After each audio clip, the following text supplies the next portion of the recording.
Hey everyone, it's Dan Stratman. I was an Air Force pilot back in the 1980s, and my favorite assignment during that time was flying the C-141 at Norton Air Force Base from 1985 to 1988. I loved flying the airplane. It was very maneuverable for a big airplane that could weigh 325,000 pounds. The 4 TF-33 engines gave it plenty of thrust. Another thing I liked about it had a nice big roomy cockpit. Also had 2 bunks in the cockpit for those long international flights. And as an added bonus, I got to fly around the world and see some unique places, do some unique things when I was only in my 20s. My most memorable trip was flying Delta Force team from Australia to Hawaii. Those are some scary looking folks, let me tell you. I didn't even think about asking them their names to put down on the passenger manifest. The part that I enjoyed most about flying the 141 was air-to-air refueling. Well, maybe enjoyed isn't the right word. It was the most challenging, difficult, and dangerous thing that I've ever done in an airplane. If everything goes as planned, it can be a very gratifying experience. But when things go wrong, it can only take a few seconds to go from safety to catastrophe. Have you ever wondered what it would be like to pull up a few feet behind a gigantic tanker aircraft going 275 knots and unload tens of thousands of pounds of explosive jet fuel?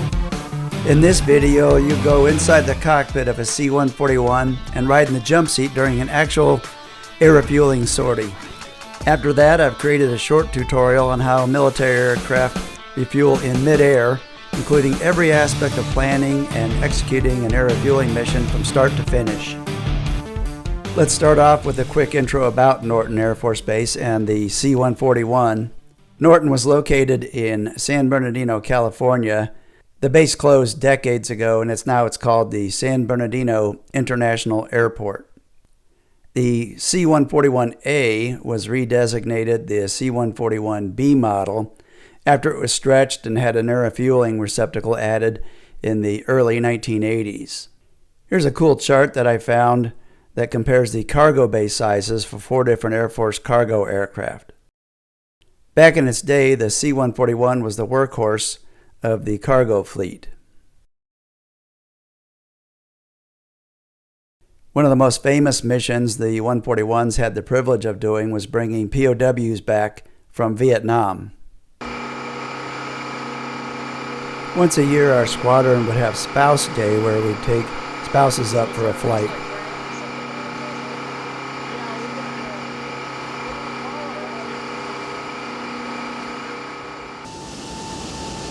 We take them on a sightseeing flight over the Grand Canyon, then perform an in-flight refueling to give them a taste of what we did every day.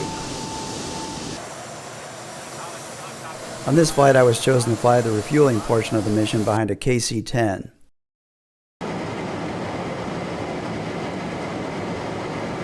Doesn't the date and time stamp overlaid on top of the video just scream the 1980s? Okay, let's jump into a quick tutorial on air-to-air refueling.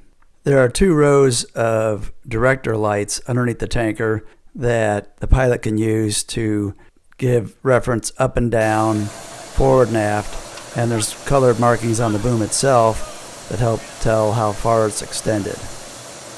The aircraft commander flies the refueling from the left seat, and there's a number of visual references on the KC-10 that you can use to determine if you're in the correct position. You know you're on center line if the left row of director lights is above your left knee. For forward and aft, use the boomer's window placed at the top of the windscreen. For elevation, there's a small gap between the UHF antenna and some rivets. If you get out of position and the boom disconnects, you have to do it all over again. So if you can't fly precisely enough to stay on the boom and get your gas, refueling ends up being a failure. You have to divert to your alternate, so no pressure there. Okay, let's talk about what's involved with an air refueling mission from start to finish. I flew personnel and equipment belonging to an F-15 squadron at Holloman Air Force Base to Camp New Amsterdam, which was located on Schusterberg Air Base in the Netherlands. The flight was over 11 hours long and required an air refueling over Maine, taking on an incredible 90,000 pounds of gas. The pre-flight planning for an AR mission is very detailed and complicated, because if you don't show up at the air refueling track exactly on schedule and successfully take on all the gas you'll need, you can't make it to your destination. The mission is scrubbed, you have to land at your divert airfield, and nobody is happy with that, trust me. For that mission, I used air refueling track 204 Northeast over Maine. In order to receive the 90,000 pounds of gas, I had to drain 2 separate KC-135 tankers.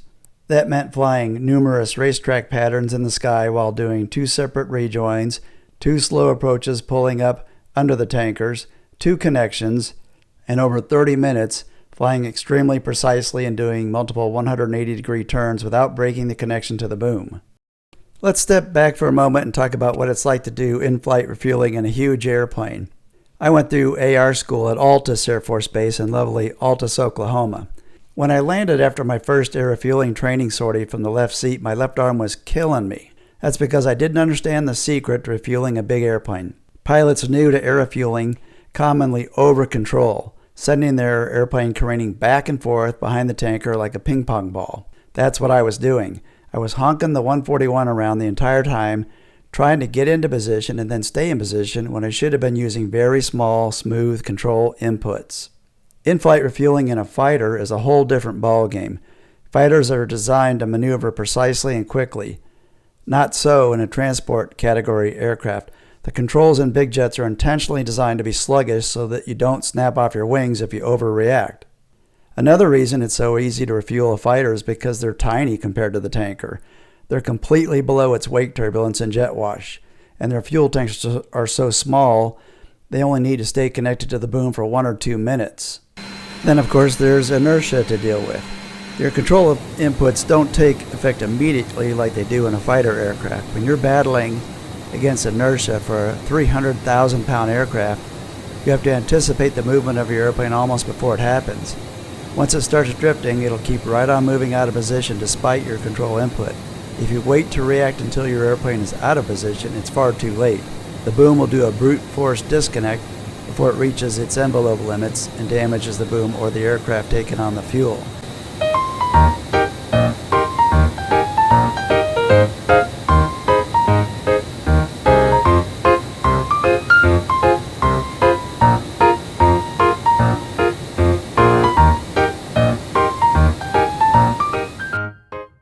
Like large ships, large aircraft create a bow wave that surrounds the nose of the jet. Just when you think things are going great, you pull into the contact position, ready to connect to the boom, and suddenly the nose pitches down. At the same time, the tail of the tanker aircraft pitches up.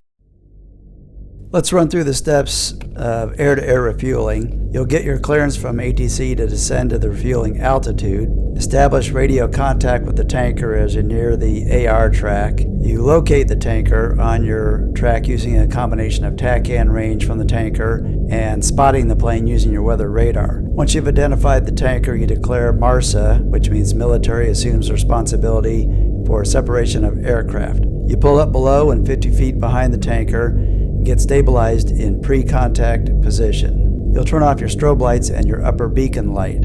Using the markings and direction lights under the tanker, you slowly inch up into contact position at a closure rate of about 1 foot per second. Once you're in position and stable, the boomer inserts the end of the boom into your refueling receptacle. I preferred refueling behind the KC-10, but it did have its quirks. The tail-mounted number 2 engine, combined with the T-tail on the 141, caused a unique problem. If you got too high, the T-tail would be directly in line with the jet exhaust.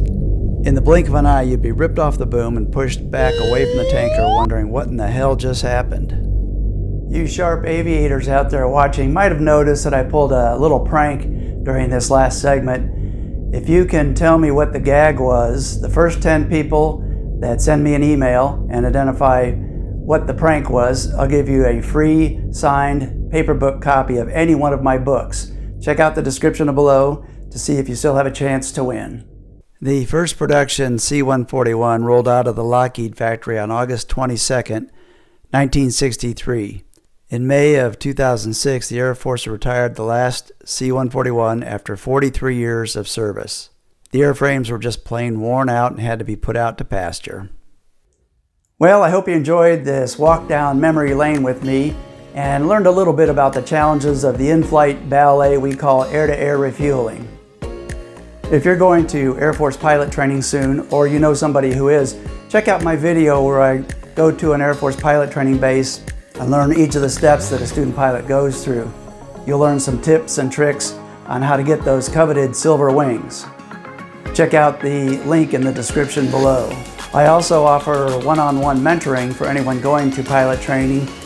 You'll get an inside look from someone who's been through pilot training, been an Air Force pilot, been an airline pilot, has over 42 years of flying experience and 15,000 hours. Check out the link below for the page on my website that goes into more details about that offering. As always, thank you for watching.